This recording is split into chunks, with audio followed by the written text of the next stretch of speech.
Muy bien. Ahora sí, pues vamos a iniciar el tema del día de hoy. Es cáncer de cuello uterino, las generalidades y el tratamiento. Ese es el aviso de privacidad.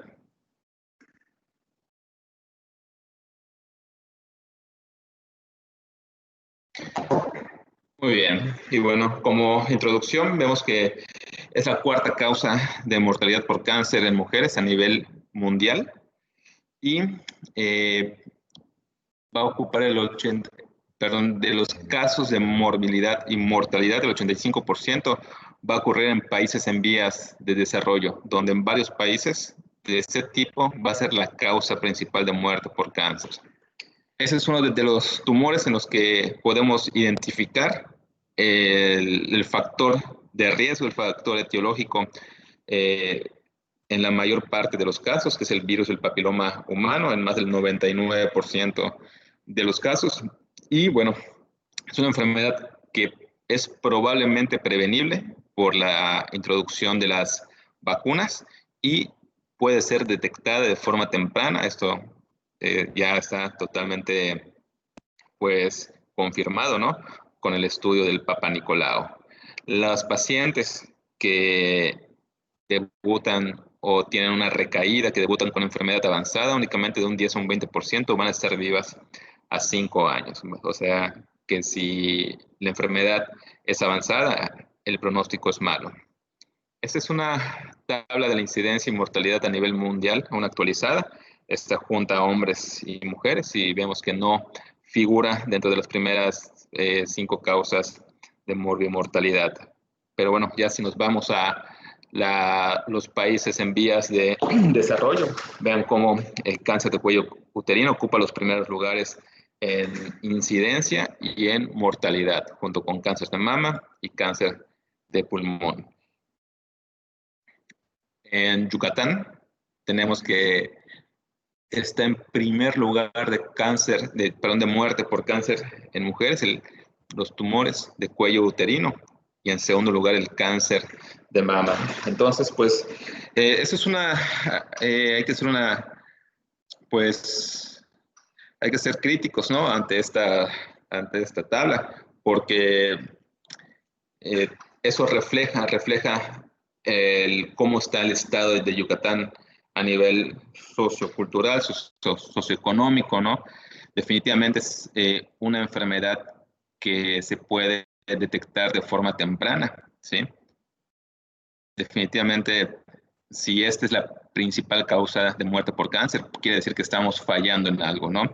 Se está fallando en darle promoción a la salud, están fallando en ir la población a que se haga el chequeo, se está fallando los diagnósticos. Bueno, hay mucho que podamos criticar, ¿no? Que podamos echarle la culpa. Pero bueno, lo que es un hecho es que que, pues parecería que es una gráfica de un país africano, de un país de muy bajos recursos, ¿sí?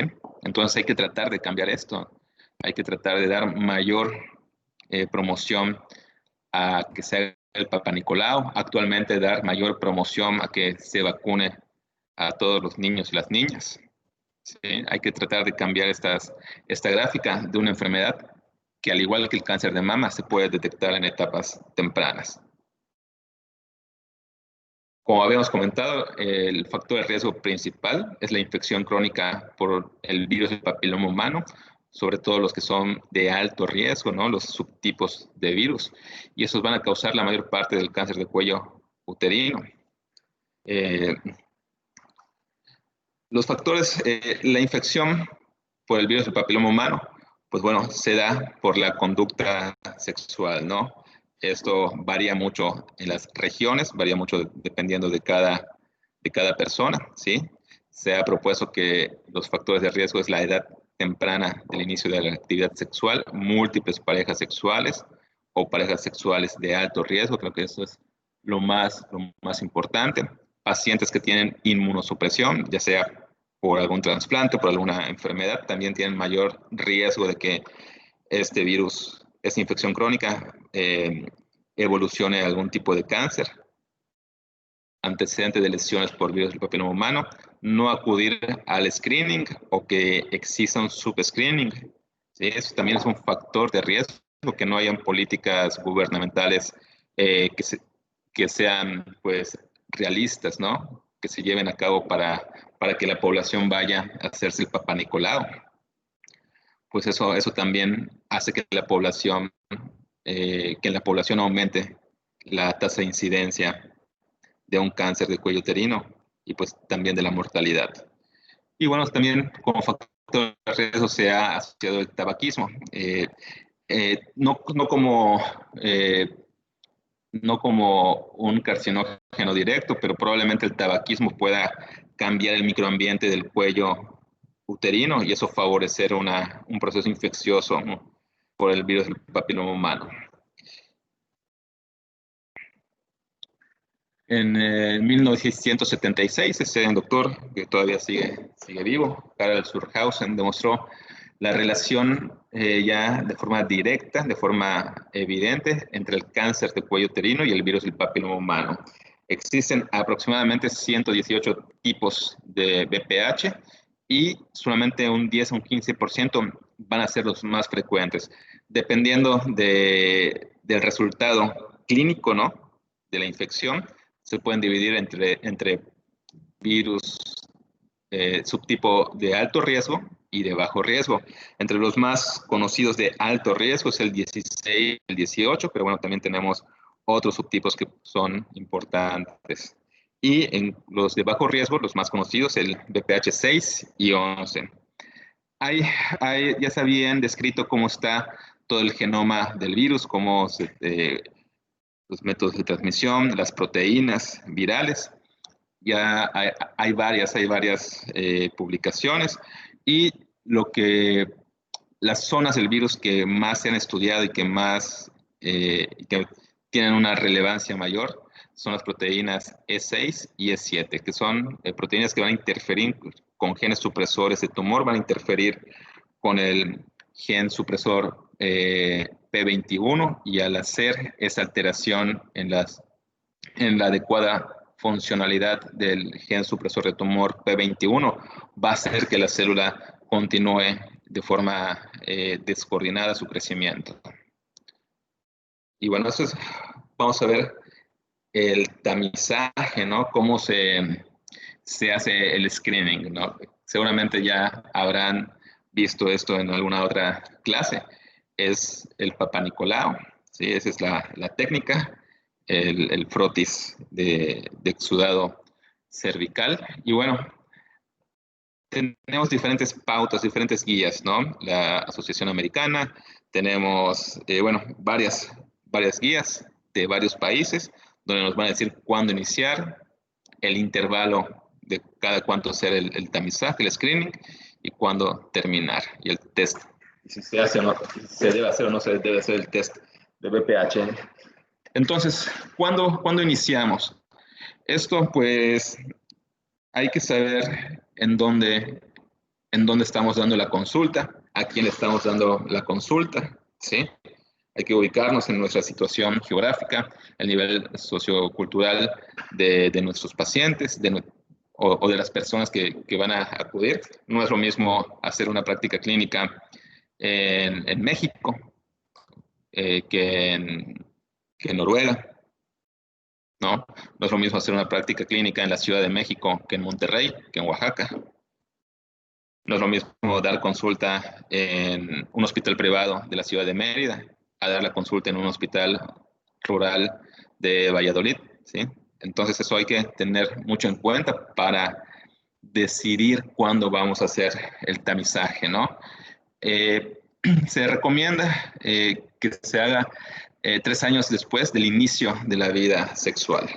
Ahora, a veces hay problemas referente a estos temas, ¿no? Que llegan a ser temas tabús en algunos lugares, ¿sí? Las mujeres inician y los hombres inician bueno, a corta edad de lo que estamos acostumbrados, al inicio de su vida sexual, tal vez 15 años o menos, ¿sí? Y bueno, muchas veces no es un inicio de vida sexual voluntaria, Eso también hay que tenerlo en cuenta. Entonces, aunque la mayor parte de las guías nos digan que hay que no sea antes de los 21 años el tamizaje, pues si llega una persona o una mujer que tiene 18 años, 16 años y ya inició su vida sexual 5 o 6 años antes, pues tal vez valdría la pena hacer el Papa Nicolau. Es algo muy difícil porque entran muchos, pues, no estamos tan acostumbrados a hablar de sexo con el paciente y los papás, ¿no? Pero pues hay que tener en cuenta esto, ¿no? Mucho depende de cuándo inició su vida sexual, el contexto sociocultural, ¿sí? Para iniciarlo. Y bueno, cada cuánto vamos a hacer el Papa Nicolau. Eso también influye la accesibilidad al tratamiento, ¿no? Ahorita en la siguiente diapositiva vamos a ver un poquito más desglosado todo esto. Pero bueno, se recomienda que sea cada año, ¿sí? Antes de los 30 años y después podemos hacer pausas de cada 2 años si tenemos 2 o 3 Papa Nicolaos negativos. Y pacientes que tienen después de los 30 años, una vez que tengamos 2 o 3 pruebas negativas, podemos hacer hasta cada 3 años el Papa Nicolau. Esas recomendaciones es antes de que el test de BPH fuese tan accesible.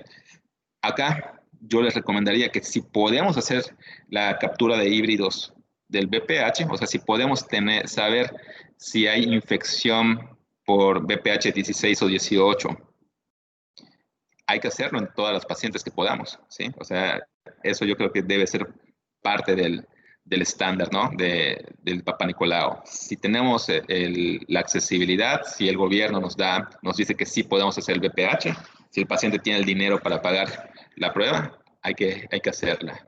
¿Y cuándo terminar? Pues bueno, eso es muy polémico, ¿no? Unos dicen que después de los 65, de los 70 años, ¿sí? Básicamente, mi punto de vista es desde que si tenemos una paciente, una mujer que es funcional, independientemente de la edad, pues hay que ofrecérselo. Si la paciente lo pide, también hay que ofrecerle a continuar con el tamizaje. Y bueno, eso es el tipo de, de screening en Estados Unidos, ¿no? Ahora sí que en primer mundo. Y algo que me llamó la atención es que el año pasado subieron la edad del screening, ¿no? Ya no es a los 21 años, sino es iniciar a los 25 años el tamizaje, algo que es muy difícil de aplicar esto a nuestra realidad, ¿no? A nuestro medio que es Yucatán. Y bueno, aquí ya meten las recomendaciones con el llamado co-testing, ¿no? O sea, la captura de híbridos, el test para saber si hay infección por virus del papiloma humano. En pocas palabras, es muy similar que, o sea, los intervalos de tiempo, pero te dicen, bueno, si yo le hago un Papa Nicolau y sale negativo, y aparte de que sale negativo el frotis, sale negativo a virus del papiloma humano de alto riesgo, 16 y 18, los exámenes pueden ser hasta 5 años, ¿sí? Podemos hacer intervalos de hasta 5 años. Y bueno, eso es algo que suena lógico. Pacientes que ya están vacunadas, mujeres que ya están vacunadas. Recuerden que la vacunación en México habrá iniciado hace 10 años más o menos, o un poquito más. Entonces, eventualmente van a llegar mujeres a hacerse su Papa Nicolau que ya estén vacunadas. De eso, pues bueno, hasta el momento no hay una recomendación en específica, es seguir las recomendaciones en generales, pero seguramente en el futuro van a haber guías especiales para pacientes que ya estén con la vacuna. Eso es algo que me llamó mucho la atención. Se está investigando, o bueno, ya está en investigación, las pruebas caseras del virus del papiloma humano, ¿sí? Este es un estudio del Reino Unido, en donde pues ven qué tan fácil o cuál es la sensibilidad y cuál es la especificidad de hacerse una prueba casera. Es un kit casero. De hecho, en el Reino Unido ya hay un par de kits caseros disponibles en el mercado. Eso todavía no llega aquí a Estados Unidos y al resto de América. Pero es bastante interesante porque tal vez en países en los que ir a un servicio de salud pública, hacerse un Papá Nicolau, de mucho trabajo, tal vez hacerse una prueba casera sea una buena alternativa, ¿no? Definitivamente entiendo que alguna mujer diga, pues, ¿para qué voy a ir a algún sistema de salud público en el que me vayan a regañar, en el que no haya una buena, pues, que se cuide la intimidad del estudio, ¿no? Que se cuide la intimidad de la consulta, donde tal vez no sean muy amables. O sea, es una prueba bastante íntima y pues los servicios de salud de México, pues no tienen, si alguien lo ha rotado por esos servicios de salud, ya llámese IMSS, Secretaría de Salud, ISSSTE, muchas veces no es lo que esperamos, ¿no? No es lo que queremos, cómo se hacen esos papanicolaos en la institución pública. Entonces, pues se está valorando, se está validando que se haga el BPH, que creo que la detección del BPH en casa, que creo que va a ser una buena herramienta, ¿sí?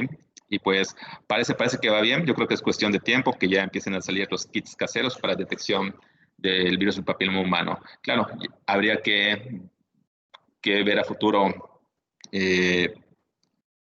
pues según si es posible hacer esas pruebas caseras, cómo va a ser el nuevo tamizaje.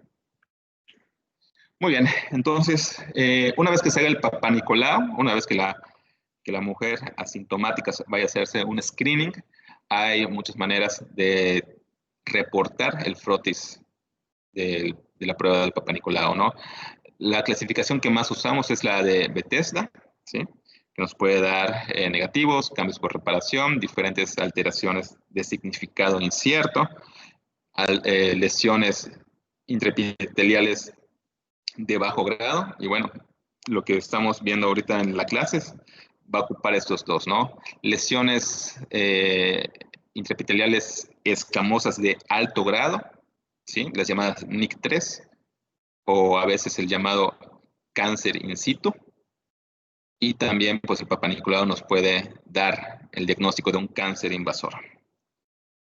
Aquí es algo más visual, es una lámina donde vemos cómo de un epitelio normal, pues empiezan a aparecer células displásicas que poco a poco van aumentando, pues van reemplazando el epitelio normal, van alterándose en su morfología y van a ir aumentando en su grado de displasia, ¿no? O sea, su grado de diferenciación, hasta que una etapa clínica, una lesión intraepitelial grado 3, se considera a algunos autores un cáncer in situ, va a evolucionar si no se le da un tratamiento a un cáncer, vean, ya invasor. Muy bien. Las neoplasias intraepiteliales cervicales, llamadas NIC, tienen ciertas características peculiares, ¿no? Una NIC1, ¿sí? Una lesión de bajo grado, vean que tiene una regresión espontánea de hasta un 60% sin necesidad de hacer un tratamiento local, un tratamiento sistémico, hasta un 60%. Por eso muchas veces ese tipo de lesiones es únicamente observar y llevar controles cada mes, cada 3 meses, etcétera, ¿no? La persistencia en un 30%, únicamente un 10% va a progresar a un NIC2 y la progresión de un NIC1 a un cáncer invasor es de 1%. Cuando hablamos de una etapa intermedia, ¿no? El NIC2, la regresión sigue siendo bastante buena, ¿no? 50%, persistencia 32% y vean una progresión de un 18%. Esas lesiones hay que vigilarlas de forma más estrecha. Y bueno, ya cuando hablamos de un NIC3 o un cáncer in situ, si bien vemos que tenemos una regresión de un 33%, la progresión a un cáncer de cuello uterino ya es muy elevada, ¿no? De un 22 a un 58%. Y bueno, con las pacientes que tienen en este tipo de lesión de alto grado, ya se indican tratamientos más radicales. Vamos a hablar algo sobre las vacunas. Tenemos dos disponibles en México. Yo no sé si esta de la Gardasil 9 ya esté, pero lo que sí es seguro es que la tetravalente de Merck, que va contra virus del papiloma humano de bajo riesgo, 6 y 11, y de alto riesgo, 16 y 18, ya está, ya se vende, ya se puede aplicar, y el Cervarix, ¿no?, de Glaxo, que es también la llamada la vacuna bivalente contra el BPH 16 y 18. De ambas vacunas se recomiendan 3 dosis, sin embargo, se ha visto que tal vez con únicamente 2 dosis, la producción de anticuerpos es totalmente suficiente y la duración de esos anticuerpos también llega a ser suficiente, probablemente. Mi punto de vista es que si se tiene la accesibilidad, si podemos, si es posible, pues aplicar las vacunas como lo marca el protocolo inicial, ¿no? Y bueno, esta vacuna Gardasil 9 pues ya está en investigación, ya hay en algunos resultados. No sé si ya esté disponible en algún país. En México no, pero no sé si ya está aprobada por la FDA. Pero la idea es agregar otros subtipos de BPH a la inmunidad. También tres dosis. Y bueno, va a tener el potencial de prevenir al menos 90% de los casos de cáncer de cuello uterino. Y aquí vamos a ver un comparativo entre las vacunas que están disponibles, ¿no? Gardasil contra Cervarix.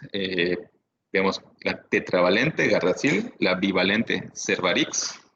Y bueno, vemos cómo la eficacia, ¿no? ¿Qué miden? ¿Cuáles fueron los objetivos primarios de ambas vacunas? Valorar si la paciente tiene una neoplasia intraepitelial cervical de alto grado, NIC3 o NIC2, a causa del virus 16 o 18. Y ambas vacunas tienen una efectividad muy buena. ¿Qué es lo que se vio? Que no solamente disminuyó el riesgo de esas neoplasias intraepiteliales a nivel de cuello uterino, sino también a nivel de la vulva y a nivel vaginal, ¿no? El VIN y el VINE.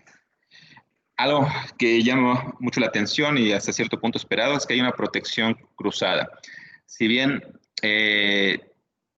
la del Gardasil y el Cervarix únicamente dan protección contra 4 y 2 subtipos, se ha documentado que tiene una reacción cruzada ambas vacunas contra más de 10 subtipos de virus del papiloma, y eso es una buena noticia. También se ha observado que hay disminución de condilomas, o sea, de verrugas, ¿no? De lesiones de bajo grado. Y bueno, ambas vacunas han resultado ser muy seguras, ¿no? Sin ningún evento secundario serio no esperado por ese tipo de medicamentos. Aquí las recomendaciones, ¿sí? Esa es una recomendación de Estados Unidos, el Centro de Control de Enfermedades Infecciosas. ¿Quién se debe de vacunar? Acá nos dicen niños y adultos de 9 a 26 años de edad. Todo ese rango de edad vale la pena vacunarlo, ¿sí? Recomendada a partir de los 11 o los 12 años de edad, pero bueno, puede iniciar a partir de los 9 años de edad. Esto lo pongo porque cuando hablamos de vacunas, se habla de salud pública y no es lo mismo comprar 100 vacunas a tener que comprar 1 millón o 2 millones de vacunas, ¿sí? Bueno, lo estamos viendo ahorita con el coronavirus. Pero, ¿cuál es la intención? De que aunque no esté de forma gratuita por el gobierno, porque el gobierno nos va a dar cierto rango de edad, aunque no esté de forma gratuita, vale la pena acudir a un centro privado para que se le aplique a las personas de 9 a 26 años. A veces dicen, bueno, es que yo tengo 20, 25 años y no me la quisieron aplicar porque no estoy en el rango de edad. pues desde mi punto de vista, no son tan caras las vacunas y vale muchísimo la pena que se aplique, ¿no? Ahora, pacientes mayores de 26 años, ¿cuál es perdón, personas, hombres y mujeres, mayores de 26 años? Ojo, la vacunación es para todos, o sea, hombres y mujeres. ¿Cómo tomamos cuando la persona tiene más de 26 años? Mucho depende de la conducta sexual que haya tenido, que tenga la persona. La recomendación es que se trate de aplicar.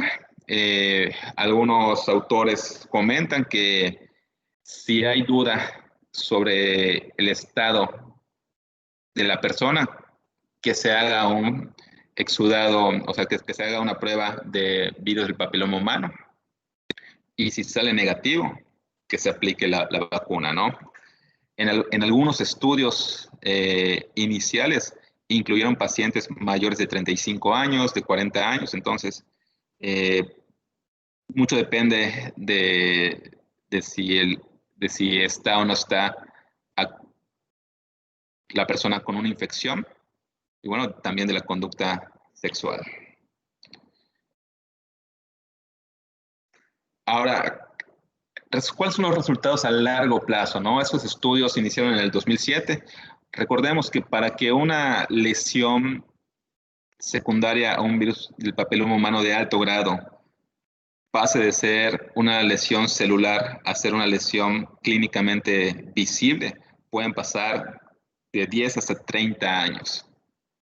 Entonces, por eso hasta el momento no podemos asegurar al 100% que las vacunas van a prevenir el cáncer. Necesitamos estos resultados a largo plazo. Algunas instituciones, inclusive la OMS, usan el término erradicación del cáncer cervicuterino. Así pues de confianzudos está, ¿no? O sea, yo creo que sería muy difícil. Pero bueno, ¿qué es lo que tenemos hasta el momento, no? Hay un estudio nórdico, eso hay que tenerlo en cuenta, es un estudio en Noruega, Finlandia, Suecia, es otra cultura totalmente. Bueno, teniendo en cuenta esto, pues vamos a describir este estudio, ¿no? Es un estudio que lleva un periodo aproximadamente de 12, 14 años y se dio seguimiento a más de 2.000 mujeres entre 16 y 23 años en el 2007, en el que se aplicó la vacuna tetravalente, ¿no? La de Merck. Entonces, se hace el estudio a 14 años, con un seguimiento mayor a 12 años. Y bueno, ¿cuál es el resultado? En todas las pacientes a las que se les aplicó la vacuna, en ninguna, o sea, no se detectaron casos de displasia de alto grado por virus del papiloma humano 16 o 18. Es una muy buena noticia, ¿no? Es un seguimiento importante, 14 años, sin embargo, tal vez falta más tiempo, pero bueno, vamos bien. Y solamente se detectó un caso de un NIC de bajo grado por el BPH16. Ahora, sí se detectaron lesiones, 47 casos de lesiones NIC2 o NIC3 o in situ por otro tipo de virus del papiloma. ¿Sí? Faltaría saber, sería interesante saber pues cuál fue el resultado final, si la paciente pues se operó, si la paciente se controló, si la paciente se murió a causa de esas lesiones. Pero bueno, vemos que si bien la vacuna va a tener un resultado muy bueno contra lesiones 16 contra 18, no podemos, desde mi punto de vista, perder de vista que 47 mujeres tuvieron este tipo de NIC, este tipo de lesiones, pero por otros subtipos de virus. Se midió la seropositividad y resultó que todavía se pueden detectar anticuerpos en el 90% para anticuerpos contra BPH 6, 16 y 11 y 58% de mujeres presentaban anticuerpos contra BPH 18. Entonces, vemos que hay una excelente tasa de control de lesiones de alto grado por los subtipos de riesgo, pero pensar en la erradicación del cáncer de cuello uterino suena, desde mi punto de vista, en esos momentos, pues una utopía, ¿no? Es muy difícil. Ahora, esto también tenemos que recordar, que las vacunas, o sea, son países nórdicos, ¿va? Entonces, ¿dónde hay la mayor tasa de mortalidad por cáncer de cuello uterino? Pues en países en vías de desarrollo. Lo ideal sería que estas vacunas, de alguna forma, pues se hagan vacunaciones masivas en países en vías de desarrollo, pero pues es muy difícil, es muy difícil. Entonces, esa erradicación del cáncer, creo que tal vez en algunas zonas del mundo se pueda lograr, pero erradicarlo de forma global, yo lo veo muy difícil a un plazo pues no menor de unos, que será 30, 50 años. Muy bien, una vez que ya tengamos o sea, perdón, pasando a la siguiente parte, la histología del cáncer de cuello de cervix, ¿no? De cuello uterino.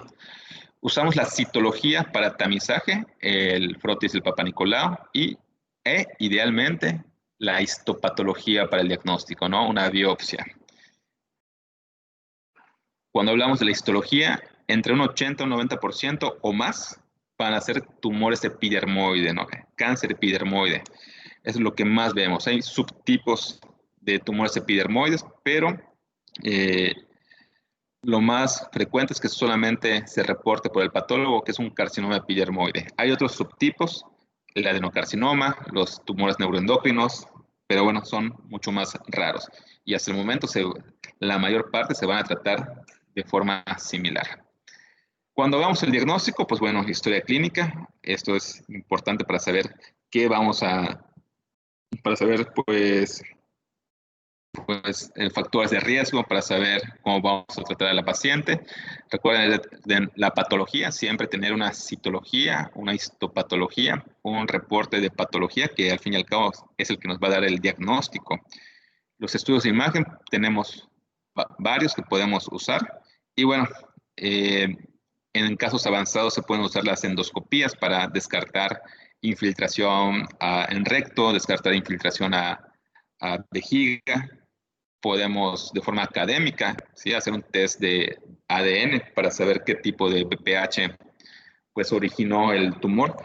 A diferencia del cáncer de cabeza y cuello, en cáncer de cuello uterino no importa no importa el tipo de BPH, todos se tratan de forma similar. Y actualmente en mutaciones genéticas no hay una mutación pues que nos pueda orientar al tratamiento. ¿Cuál es la presentación clínica? Pues lo ideal es que sea asintomática, ¿no? Que la paciente llegue con un resultado de tamizaje con el ginecólogo-oncólogo o con el ginecólogo y se dé un tratamiento local, que se dé un tratamiento pues rápido, ¿sí? Eso sería lo ideal, que llegue asintomático. Pero bueno, definitivamente la realidad de México, ¿cuál es? Que la paciente llegue con un sangrado transvaginal anormal. Esto es algo que, mínimo mi experiencia en el ORAM, pues dejaba mucho que desear para cómo tratar un sangrado transvaginal anormal, ¿sí? Veíamos pacientes que tenían hemoglobina de 4, de 5, ¿sí?, que llevaban meses de sangrado. Recuerden, estamos en Yucatán. Yucatán tiene una alta incidencia de morbimortalidad. Entonces, si una paciente premenopáusica tiene un sangrado transvaginal anormal, que está fuera de su regla, pues hay que valorar los factores de riesgo, ¿sí? Si es necesario. Y bueno, y dependiendo de esa valoración de factores de riesgo, recuerden que estamos en Yucatán, hacer un tacto vaginal, ¿no? Porque muchas veces el historial es que llega la paciente con un sangrado transvaginal anormal, no se hace tacto, se le indica tratamiento hormonal. Después de 2 o 3 meses, el tratamiento hormonal no mejora el sangrado. Y bueno, ya se perdieron 3 meses. Al ver que no mejora el sangrado, pues es que se le hace el tacto y, ya se dan cuenta de que sí es una tumoración cervical. Entonces, pues muchas veces es difícil para hombres, para los médicos hombres, para las doctoras, ¿sí? Tal vez la parte sociocultural eh, a veces nos impida hacer esos tactos, pero bueno, hay que hacerlos, ¿no? Recuerden, estamos en Yucatán, estamos en una zona donde el cáncer de cuello uterino es la primera causa de mortalidad de mujeres, entonces hay que recordar dónde estamos. Cuando hablamos de dolor pélvico, cuando hablamos de dolor lumbar, posiblemente ya hablemos de una enfermedad avanzada. También puede haber leucorrea, disuria, hematuria, rectorragia, síndrome anémico, falla renal. Bueno, todos esos nos hablan de enfermedad avanzada. Estudios de extensión, definitivamente necesitamos, sobre todo en México, que tenemos la accesibilidad a hacer tomografías, a hacer resonancias magnéticas. Normalmente usamos tomografía porque, primero que nada, descartamos las metástasis a distancia y la mayor parte de las veces, como es una enfermedad avanzada, con la tomografía es suficiente, ¿sí? La resonancia magnética nos sirve mucho para detectar el tamaño tumoral, sobre todo cuando se va a planear una cirugía, cuando son tumores muy pequeños, la resonancia magnética es de gran utilidad.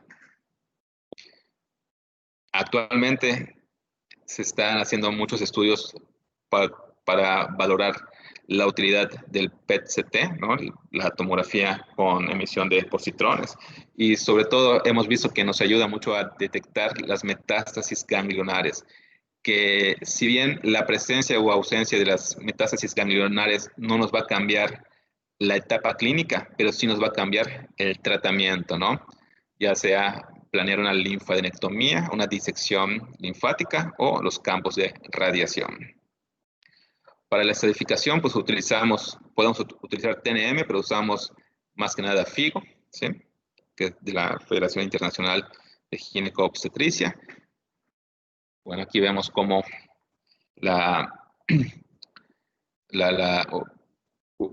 una lámina que vemos de forma muy, muy clara, como la clasificación, o sea, el tumor crece de forma centrífuga, ¿no? Mientras más grande, aumenta la etapa. Vemos etapas tempranas que están confinadas al cuello del útero, ¿sí? Si ya invade el tercio superior de la vagina o si ya invade los parametrios, ya hablaríamos de una etapa clínica 2. Si el tumor invade el tercio medio o el tercio inferior de la vagina o ya a tejidos pélvicos pues, más profundos, hablaríamos de una etapa clínica 3. Y bueno, si invade recto o la vejiga, etapa clínica 4A. Si hay metástasis a distancia, pues sí es una 4B.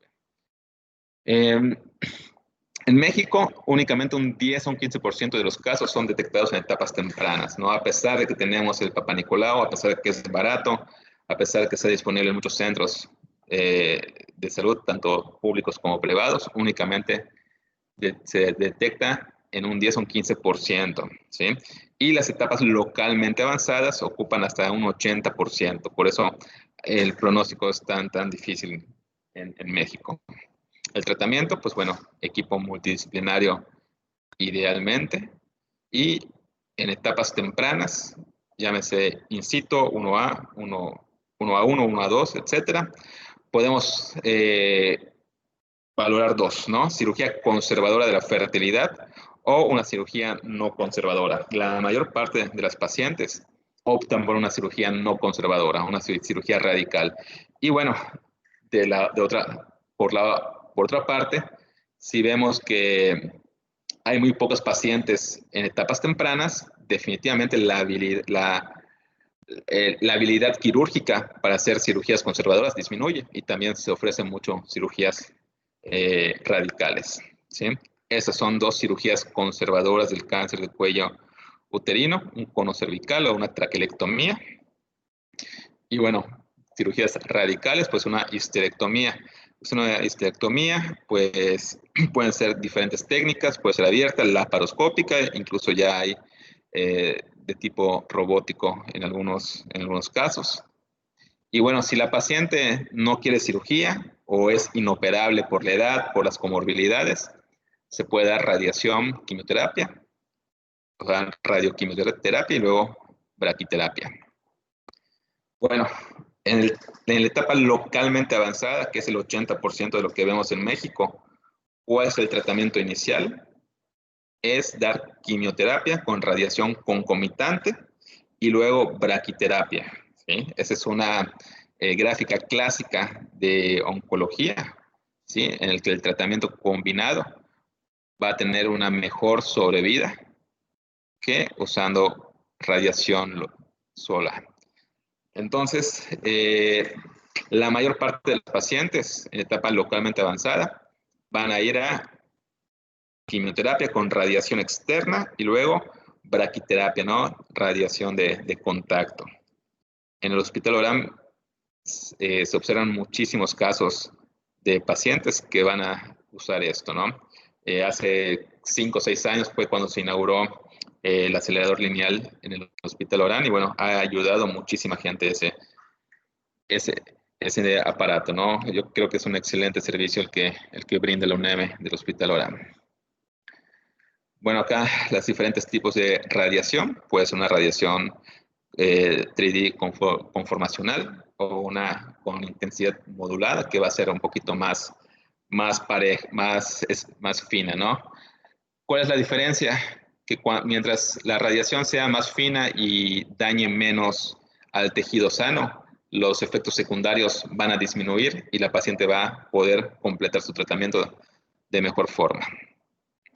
La quimioterapia la usamos como un radiosensibilizador. Usamos cisplatino semanal y bueno, al hablar de quimioterapia, no damos tratamientos a grandes dosis, damos tratamientos con dosis más reducidas, porque va a ser un radiosensibilizador solamente. Entonces, muchos pacientes que están en tratamiento no se les cae el pelo. Bueno, aquí algunas características de la quimiorradiación. Llega a tener un excelente control de la enfermedad. Con los equipos actuales disminuye la morbilidad del tratamiento. Es seguro y muy bien tolerado. El tratamiento para las recaídas o la etapa metastásica ya, cuando ya hay cuando ya hay, tumor en otros órganos, ¿no? Hay que hacer una evaluación inicial, saber si es solamente una recaída en el cérvix o, bueno, ya está diseminado, dónde está, la edad de la paciente, el estado funcional, etcétera, ¿no? Se puede volver a radiar en algunos casos, ¿sí? Inclusive algunas técnicas describen que se puede dar radiación intraoperatoria. En muy pocos casos y ya muy pocos médicos ofrecen la exanteración pélvica, ¿no? O sea, quitar todos los tejidos, órganos a nivel de la pelvis. Eso ya casi no se usa, pero bueno, en algunos casos muy selectos se puede valorar. Y bueno, lo que más usamos cuando hay una recaída, aunque sea en un sitio único, sigue siendo la quimioterapia. Y bueno, normalmente usamos quimioterapia con o sin inhibidores de la angiogénesis. Ya debe ser un estándar, pero por el precio de los medicamentos ya es difícil pues que se autorice o que se consiga en las instituciones públicas. Normalmente se prefiere en etapas metastásicas y en recaídas, se prefieren esquemas combinados basados en platino. Normalmente usamos cisplatino con paclitaxel y un inhibidor de la angiogénesis, el bevacizumab. Y bueno, están en desarrollo, sobre todo viene muy fuerte la parte de la inmunoterapia. El pembrolizumab se ha autorizado por la FDA, pero únicamente en etapas avanzadas. Y bueno, Hay algunas terapias biológicas que están en estudio. Y en cuestión de tratamiento, el tratamiento ha sido muy similar en los últimos 5 años, en los últimos 8 años. No ha habido gran avance. Esto, el hecho de que sea una enfermedad de tercer mundo pesa mucho, ¿no? El hecho de que los pacientes con cáncer de cuello uterino, la incidencia sea poca en el primer mundo, también pesa para que la investigación quede estancada. ¿Dónde se ha hecho más investigación hablando de cáncer de cuello uterino? En el área de la prevención, sobre todo en el área de las vacunas. También eh, muchas veces las pacientes con cáncer de cuello uterino, cuando la enfermedad está descontrolada, cuando hay recaídas, van a obstruir, o sea, el crecimiento a nivel del útero va a obstruir los ureteros, ¿no? Entonces, ¿esto qué va a hacer? Que la paciente caiga en una falla renal obstructiva, que a veces es muy difícil que la paciente pues se le pongan nefrostomías o que se acepte para una hemodiálisis. Y bueno, acá también entra en la parte de los cuidados paliativos, ¿no? Y bueno, como conclusión, pues a nivel regional va a ser la primera causa de mortalidad por cáncer en mujeres, mínimo de cifras oficiales del INEGI. Sí, esta es una enfermedad que puede ser detectada en etapas tempranas. En esto hay que darle promoción, hay que darle mucha promoción a que se haga el Papá Nicolau, ¿sí? Sobre todo en las zonas más marginales, en el interior del estado, ¿sí? El tratamiento completo de radiación, quimioterapia, braquiterapia, cirugía está disponible en el estado y bueno, hay muchos oncólogos, ginecólogos, radiooncólogos que son muy buenos tratando a este tipo de pacientes. Entonces, tenemos completo el tratamiento y el tratamiento puede ser mucho mejor si se detecta en etapas tempranas el cáncer. Hay que tratar a todas las pacientes independientemente de la edad y bueno, todas las pacientes que ya tuvieran un cáncer de cuello uterino hay que vigilarlas bien. Bien, no sé si alguien tenga algún comentario, alguna pregunta.